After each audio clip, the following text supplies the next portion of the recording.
Bugun somsa yoki pelmeni emas, ajoyib bir shirinlik tayyorlaymiz.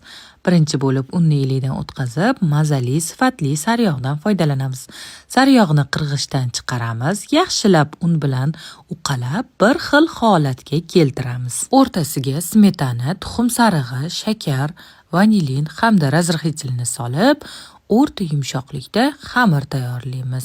Xamirga yaxshilab ishlov beramiz hamda sovutgichga yarim soatga olib qo'yamiz. Shirinligimiz ichiga nachinka tayyorlaymiz. Mazali krem chizdan olamiz.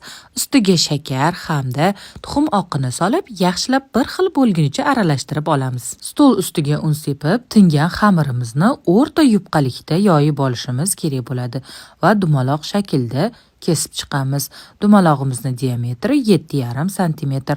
O'rtasini tayyorlab olgan kremimiz bilan to'ldirib chiqamiz. Krem to'ldirilgan bu xamirni ikkita tomonini bir-biriga yopishtirib, xuddi somsa yoki pelmeni tukkandek chetlarini burib chiqamiz. Hammasini bir xilda qilib, xuddi shunaqa qilib tugib olgach, listga teramiz va qizib turgan duxovkaga jo'natamiz. Qizib turgan duxovkada 170 darajada och tillarang bo'lgunicha pishirib olamiz va issiqligida ustiga qand upasini sepamiz. Juda ham mazali, og'izda erib ketadigan bu jajji shirinliklarni albatta siz ham tayyorlab ko'ring. Mazasi og'zingizda qoladi. Yoqimli ishtaha.